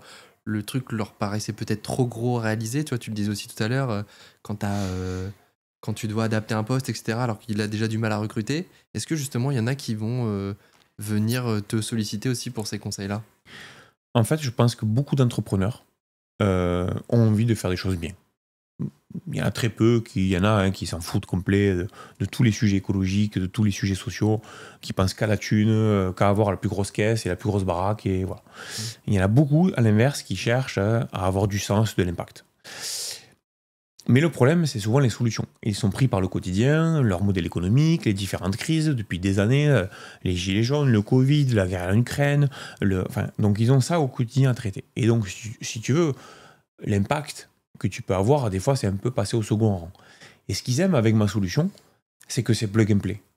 C'est-à-dire qu'en gros, tu me prends, tu as une solution pour faire bien manger tes collaborateurs, donc de la QVT, tu as une solution pour faire de l'inclusion, tu réduis un peu tes charges parce que tu déduis ça de la GFIP, et je pense que c'est en ça que c'est intelligent, si je peux me permettre, d'avoir créé un concept comme trèfle, parce que du coup, tu dis pas aux gens, allez, s'il te plaît, fais la charité, prends-moi, donne-moi un peu de sous pour... Tu leur dis, tiens, voilà, paye ça, et tu as une solution avec 3-4 bénéfices directs. Donc, c'est vendable et ça touche les gens, ça touche les entrepreneurs. Moi, justement, je veux pas aller dans ce côté où, allez, s'il te plaît, fais quelque chose pour le handicap, tu vois. Je veux y aller sous l'angle de l'argent. Tu vois, je me retrouve un peu comme... Arthur Aubeuf, tu vois, qui lui a fait sous l'angle écologie, là, Team for the Planet. Lui, il a dit, allez, l'écologie, on n'y arrive pas si on ne prend pas les choses sous l'angle de l'argent. Le système économique, il marche sous l'angle de l'argent, sous l'angle économique. Donc, il faut prendre les choses sous cet angle-là. Et donc, c'est pour ça que j'ai créé ce concept en disant, il faut que je sois fort économiquement et que j'apporte quelque chose d'économique aux entreprises pour qu'elles puissent l'intégrer facilement. Et Trèfle correspond exactement à ça. Tu as des problèmes pour recruter, eh ben, tu as une super cantine où tu manges bien pour tes collaborateurs. Tu as des problèmes à recruter des personnes handicapées, ben, tu le fais en indirect et du coup, tu as quelqu'un chez toi qui est géré par nous. Tu as des taxes à GFIP, eh ben, tu vas les déduire parce que tu me fais appel à moi, donc tu réduis ça. Tu vois, c'est c'est une solution viable, c'est pas une solution de charité. Mm. Et donc, je trouve ça hyper pertinent.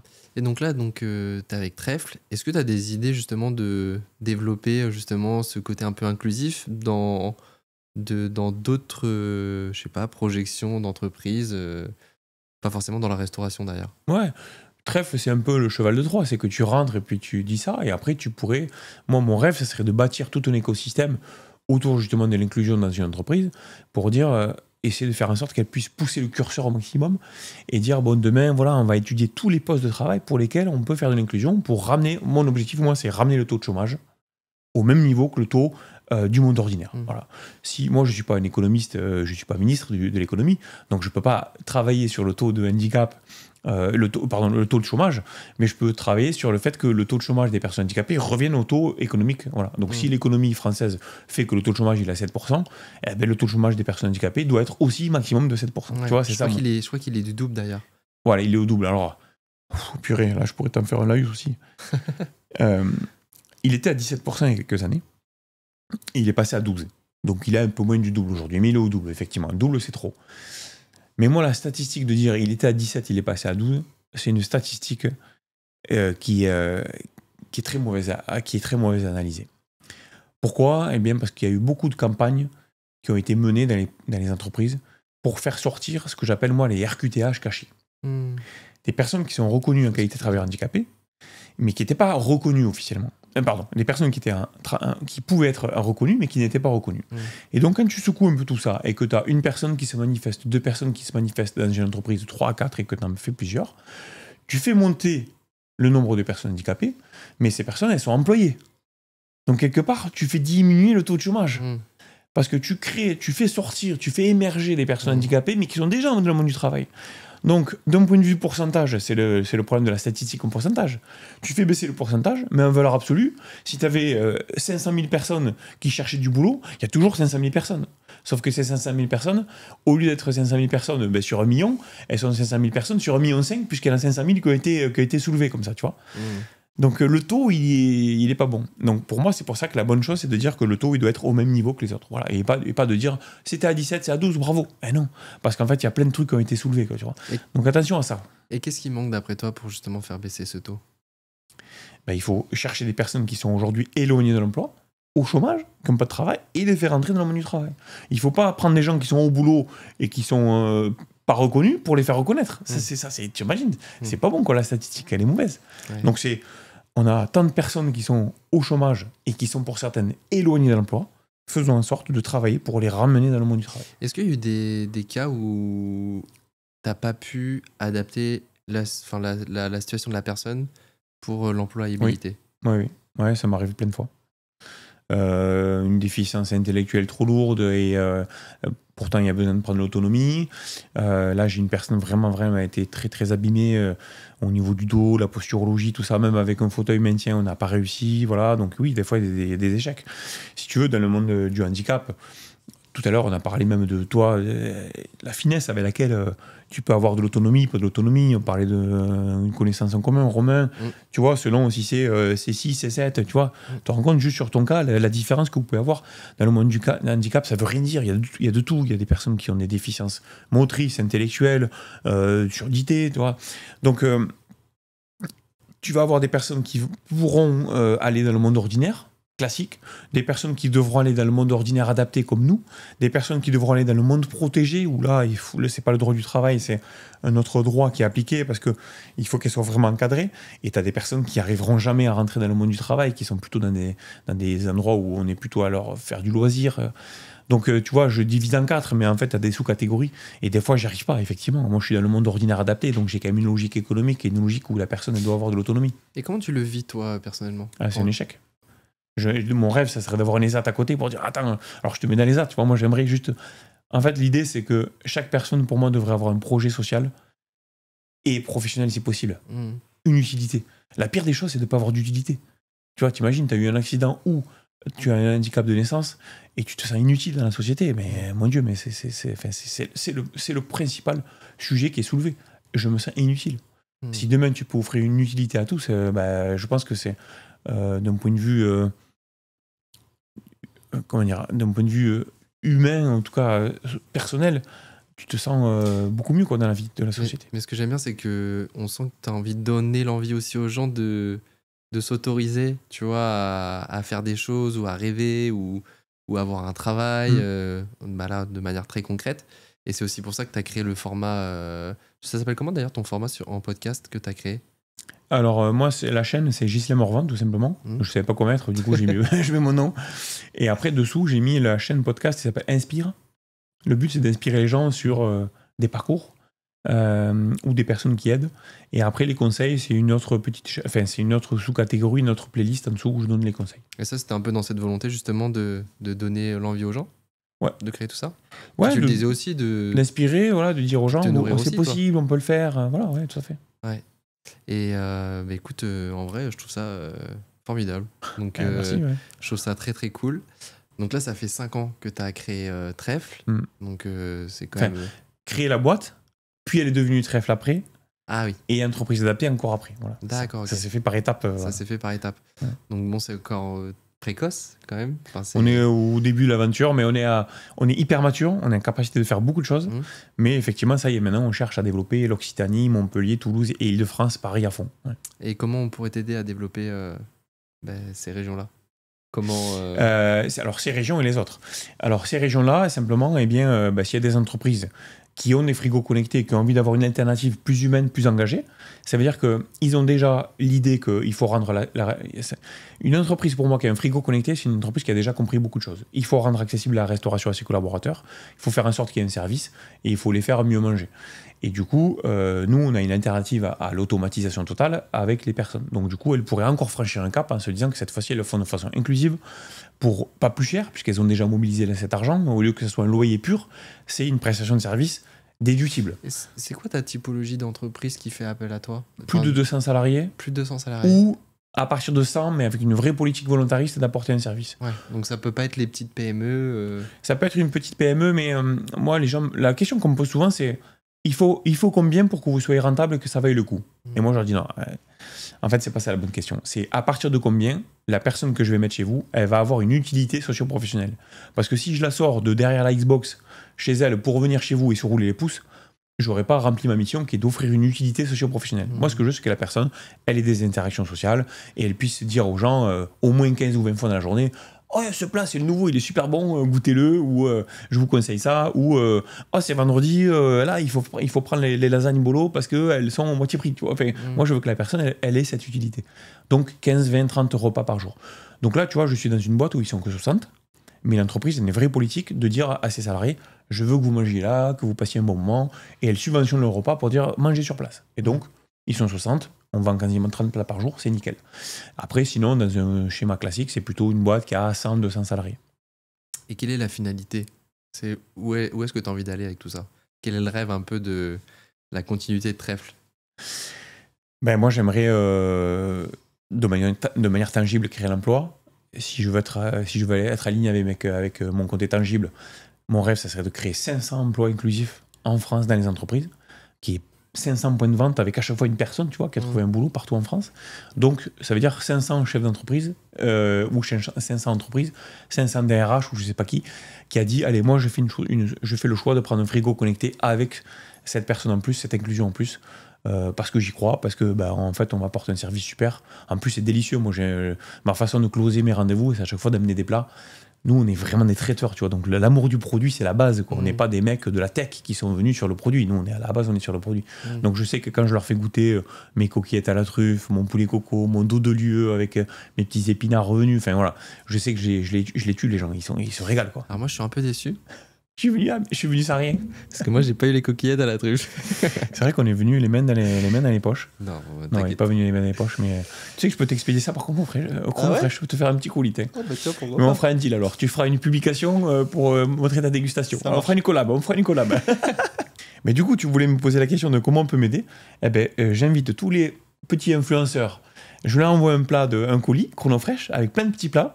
Et en contrepartie, ils font une petite publicité en mettant ouais, Trèfle, entreprise adaptée, ils goûtent les plats et ils se régalent et puis ils disent ce qu'ils en pensent. Voilà. Mais tu vois, ça, c'est une bonne façon d'aider. Quoi. C'est bien, mais est-ce que les influenceurs regardent mes vidéos? Parce que les influenceurs, des fois, il y en a, ils sont dans leur truc. Hein, non, mais moi, quand je dis influenceur, c'est Tu peux être influenceur et avoir 3000 abonnés. Simplement, tu fais partager aux gens Après, de ton toute truc, manière, quoi. l'idée, c'est d'en parler. C'est ce qu'on Voilà, c'est ça. c'est ce qu'on fait là. Moi, je t'ai posé des questions. J'ai aussi une petite séquence dans Confidence où j'invite les personnes qui me suivent sur les réseaux sociaux. Donc, je les invite à le faire, évidemment, si ce n'est pas le cas. Et à poser des questions à l'invité que je reçois. Donc, j'ai eu pas mal de personnes qui t'ont posé des questions. Ah bon? Donc, je vais prendre mon téléphone. Et d'ailleurs, toi, tu l'as pas vu. Non, j'ai pas vu, mais t'as vu, c'est la surprise. T'avais pas vu la story. Je vais te... Donc ouais, t'avais pas vu la story, mais en gros, voilà, je t'ai présenté et j'ai des personnes qui ont posé des questions. Donc c'est parti. Bon, alors j'ai plusieurs questions. Bon, après, il y a des questions, on y a déjà répondu. Ah, attends.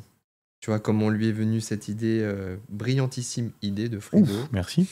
D'où est partie son idée, raison de cette sensibilisation. De Ludis World aussi, d'où lui est venue cette idée. Donc ça, on y a répondu dans l'interview. Attends, je parle comme dans le micro. Bon, après, je pense qu'on m'entend quand même.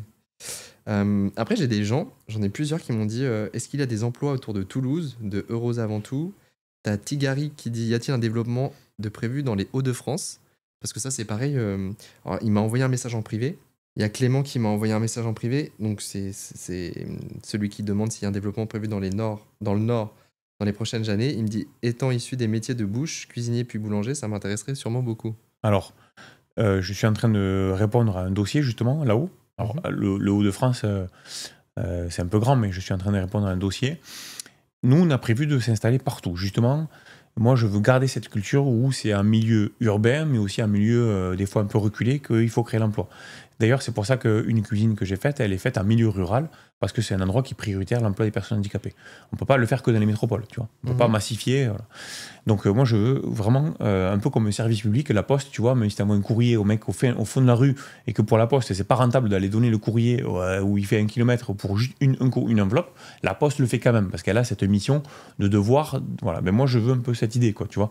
Tant pis si ça rogne un peu l'économique globale, la marge, je veux faire en sorte qu'on puisse apporter un service de restauration partout. Et pas répondre comme ça répond souvent, ah non, vous êtes trop loin, ah non, c'est pas bon, etc. Je veux qu'on arrête de voir les services toujours sous l'angle que purement financier, tu vois. Bon, je pense qu'on peut trouver un compromis. Et donc, pour répondre à cette question précisément, oui, on va se développer partout et on va avoir 2 types de postes. Soit le poste d'équipier en restauration, donc le poste de la personne qui va faire le service dans les restaurants, soit ceux qui veulent vraiment s'investir davantage, on va ouvrir des postes aussi de mandataires ou de distributeurs de trèfle. Puisque nous, je ne vais pas pouvoir vendre partout, moi, je vais avoir besoin de gens sur le terrain. Et donc, on va créer un peu comme une franchise, un réseau de distribution où les personnes vont pouvoir récupérer la marque trèfle et être entrepreneurs de trèfle dans leur secteur géographique. Donc on va faire un maillage un peu comme ça se fait dans les réseaux de franchise, où on va dire, voilà, on définit la région, tel département, et ben tu as l'exclusivité sur ce département, il y a 300 entreprises de plus de 200 salariés, donc tu peux aller démarcher, et donc tu vas vendre du trèfle, voilà. Et après, évidemment, tu vas travailler avec des personnes sur place pour les mettre en poste, et donc créer des corners, etc. Donc tu vois, il y a vraiment le poste entrepreneur local qui va pouvoir développer trèfle, et il y aura après les postes plutôt de équipiers sur site restauration. Ok, d'accord. Donc ça va être au niveau national. Enfin, toi, l'ambition nationale, ouais. Donc là, je suis en train de créer tous les contrats, tout ce qu'on appelle, tous les documents qu'il faut pour proposer ce genre de contrat à des distributeurs, enfin en tout cas à des responsables de trèfle. Et quand ça sera prêt, en général en septembre, à mon avis, on va communiquer en disant qui veut faire Lille, qui veut faire Lyon, qui veut faire Bordeaux. Voilà, donc il faut qu'ils regardent, faut qu'on te suive aussi sur... on peut te suivre sur quoi? Sur Insta? Sur LinkedIn? Ouais, Insta, TikTok, mais surtout LinkedIn. Ah, t'es sur TikTok aussi, j'ai vu. Ouais. Bien. Hein. Ouais, on a 50 000 abonnés, mais... T'as des gens qui t'aident un peu pour créer du contenu? Oui, enfin, j'ai une équipe avec moi, mais c'est ma petite équipe d'alternants qui m'aide et à qui j'apprends aussi, tu vois. J'aime ce côté où je leur apprends comment on fait, et du coup, elle crée. Donc ouais, j'ai une petite équipe sympathique. Enfin, moi, je sais que c'est du taf de fou. Ouais. Il y a du taf, ouais. D'ailleurs, tu sais, tu m'as posé la question de l'anecdote. Et je t'ai dit, j'en ai 2. D'ailleurs, mais tiens, c'est j'en ai 2. Je t'ai dit, j'ai la pro, et après, je sais comment c'est les podcasts. On fait la digression, on enquille le projet. En plus, je l'avais dans un coin de ma tête. Je t'ai pas donné la deuxième pro. Et ça me fait penser à ça parce que, si tu veux, il y a quasiment 1 an de ça, il y a un copain des réseaux d'affaires à Montpellier qui m'appelle et qui me dit, que je vois d'ailleurs, et qui me dit ouais, je voulais pas du tout faire ça, mais ma fille, là, elle cherche un stage depuis 6 mois, personne la prend, donc voilà, je voulais pas faire ça, je voulais qu'elle se débrouille, mais là, j'ai besoin de filer un coup de main. J'adore ce que tu fais comme contenu, tu as l'air d'être un bon manager et tout, donc j'ai envie qu'elle soit dans une entreprise comme la tienne. Est-ce que tu peux pas la recevoir et tout ça? Je dis, bah ouais, grave, avec plaisir, elle doit faire un stage, juste. Donc il m'envoie son CV. Et voilà. Et puis, quelques semaines après, il m'écrit si tu la veux, ça serait cool de lui répondre et tout, parce que bah voilà, là, elle se pose un peu des questions, savoir si tu la veux ou pas, quoi. Et moi, tu sais, je communique tout le temps qu'il faut répondre aux gens, qu'il faut répondre aux candidatures, tu vois, et c'est pas du tout dans ma culture de pas répondre, tu vois, je réponds tout le temps. Et donc là, je passe un peu pour un idiot, tu vois, pour un mec qui parle, mais qui fait pas le, tu vois, donc il ose pas me le dire, mais. Et donc là, je lui dis, mais ça serait plutôt elle de me répondre, tu vois. Il me dit, bah non, elle n'a rien reçu. Et là, je lui envoie une capture d'écran de mes textos que je lui ai envoyés, où je vois que j'ai envoyé 2-3 textos, et qu'elle me répond pas. En lui disant.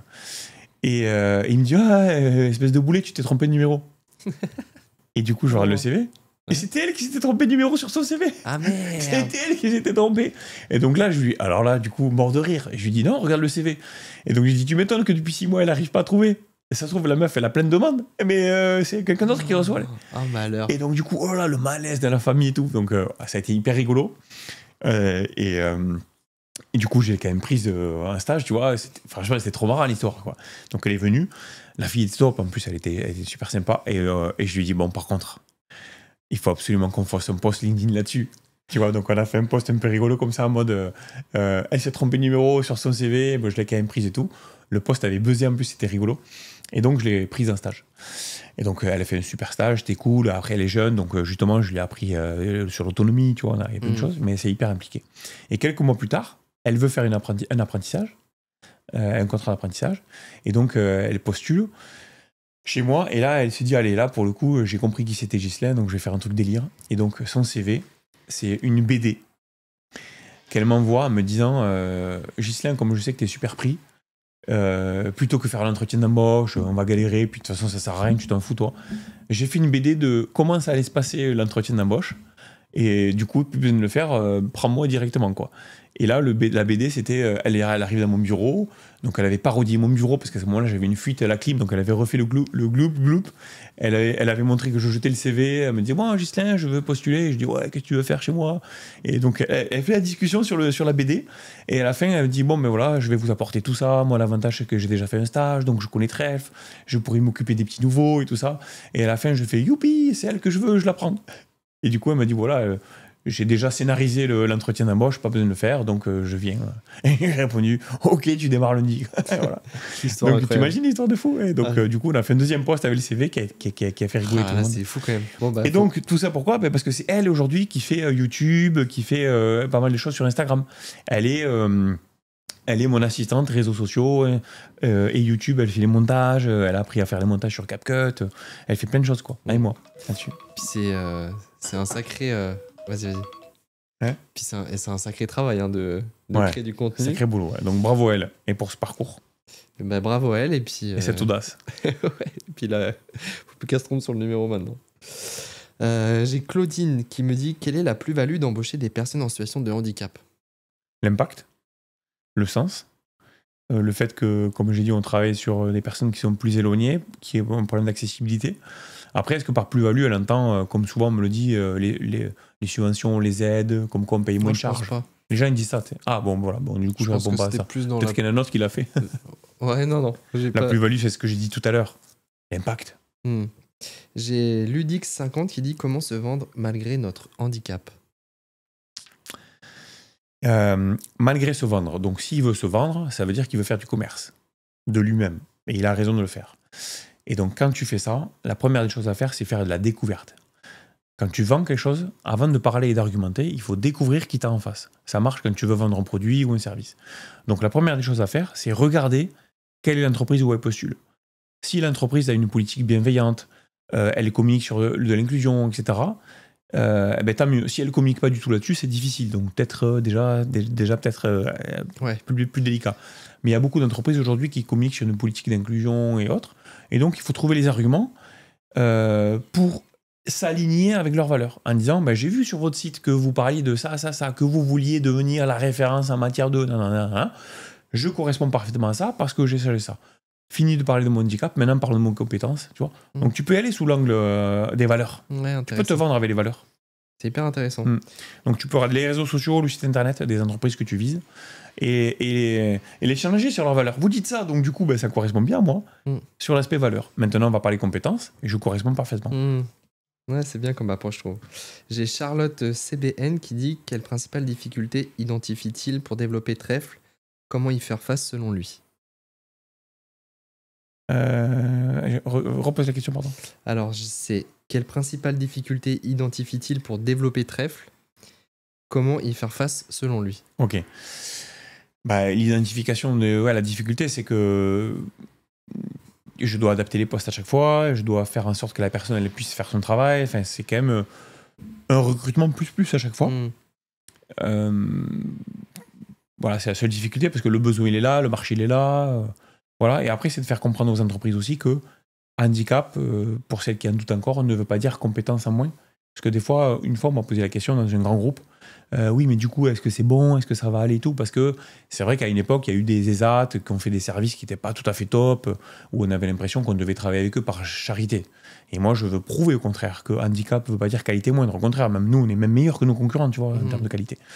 Donc des fois, c'est de casser un peu ce truc-là, ce préjugé, cette heuristique selon laquelle handicap veut dire charité, ne veut pas dire vraiment compétence. Puis je pense que tes collaborateurs aussi, c'est finalement tes meilleurs... je vais le dire comme ça parce que j'ai pas autre chose qui me vient en tête, mais VRP, quoi. C'est ambassadeur. Meilleur ambassadeur pour vendre la boîte, parce que si ça se passe bien, s'ils sont épanouis... Mais la raison pour laquelle je les prends et moi, ou j'en prends au moins un avec moi sur les salons et partout. Tu vois, je suis allé au salon CETA, le salon d'environnement, du travail et de l'achat. Qui a fait le stop stand? Brice, qui est notre équipier, notre propre équipier Trèfle, à Montpellier. Il a arrêté les gens, je vous présente Trèfle et tout ça, et puis avec sa différence, avec sa singularité, qui fait les gens, ah oui, tu vois, alors que moi j'y allais, des fois j'avais moins de succès que lui. Quoi. Donc encore une fois, tu vois, le handicap, tu le vois sous l'angle de la... Et donc pour moi, c'est lui qui peut en parler le mieux. Quand on me disait, ah ouais, mais du coup, les profils, c'est quoi l'évolution que vous proposez? Posez-lui la question à lui, il est là. Donc lui, il t'explique avec ces petits trucs que c'est un tremplin, que ci, que là. Donc bien sûr que ce sont des ambassadeurs. Parce qu'en fait, je vends aux entreprises l'idée qu'ils peuvent faire comme nous on fait tous les jours. Donc faites ça, offrez des perspectives. Trop cool. Sans charité. Trop bien. Bon, on arrive à la fin, en tout cas, des questions que les gens t'ont posées. Moi, j'en ai une dernière. C'est la question signature. J'ai envie de savoir, là aujourd'hui, c'est toi qui témoignes. Est-ce que tu as réfléchi peut-être à quelqu'un que tu aimerais voir à ta place et pourquoi, d'après toi, ça serait pertinent de le voir sur le format? Oui, tout de suite me vient en tête un ami proche qui a une autre entreprise adaptée, bien avant moi, qui est hyper engagé aussi et autres. Et puis, ça se voit pas souvent des entrepreneurs, tu vois, qui font des podcasts sur des médias comme ça. Et on voit beaucoup la même typologie de personnes, des personnes engagées, des solopreneurs, des infopreneurs, des personnes touchées elles-mêmes, mais pas trop des personnes qui sont pas personnellement touchées, mais qui se développent. Et donc, Samuel Corgne, c'est un mec qui est top, qui a créé, qui est doublement dans l'inclusion, parce que lui, il fabrique des exosquelettes pour maintenir dans l'emploi des personnes qui ne peuvent pas bosser,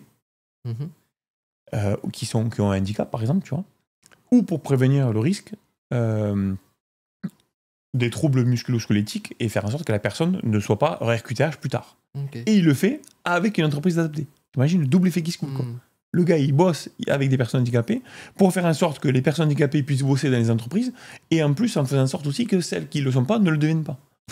C'est énorme. Et il s'appelle Samuel Corgne. Corgne. Eh ben écoute, tu m'enverras le... Puis au plaisir de peut-être le salue sinon prochainement. C'est bien, t'as regardé la caméra, t'as l'habitude, hein. Coucou. Ouais. Bon bah écoute, en tout cas on arrive à la fin de cette interview. Pour les gens qui regardent la vidéo, si elle vous a plu, n'hésitez pas à mettre un j'aime, à mettre un commentaire, nous dire ce que vous pensez du parcours de Ghislain, de ce que tu fais, etc. À partager, effectivement. À vous abonner à la chaîne YouTube, à activer la cloche des notifications. Le format il est aussi disponible en podcast sur toutes les plateformes de streaming. Donc voilà, je vous invite aussi à aller l'écouter pour ceux qui ne sont pas consommateurs de YouTube. Et n'hésitez pas aussi à mettre un avis et un commentaire parce que ça peut aussi permettre au format d'assurer sa pérennité. Et je suis tout seul à mener un peu tout ça, donc si je peux avoir un peu de votre aide, ça serait génial. Et s'il y en a en plus qui n'ont pas eu le temps de voir la story Instagram et qui n'ont pas pu poser des questions, j'irai voir toutes les questions qui sont posées en dessous de la vidéo et je pourrai répondre aux prochaines vidéos, notamment par rapport à, on parlait du recrutement, des lieux, des villes et tout. Bah, si vous posez les questions là-dessous, bah, tu peux répondre à toi aussi, mais moi aussi je pourrais aller voir et répondre en direct, comme ça voilà, ça fera une séance de rattrapage sur la longue traîne sur YouTube pour faire les réponses aux commentaires. Bah, c'est gentil en tout cas de prendre ce temps-là et de le dire, merci Avec beaucoup. Plaisir. Et bah écoute Ghislain, c'est la fin de cette interview, merci pour tout, à Merci bientôt à toi. et on se retrouve pour une prochaine vidéo. Au revoir.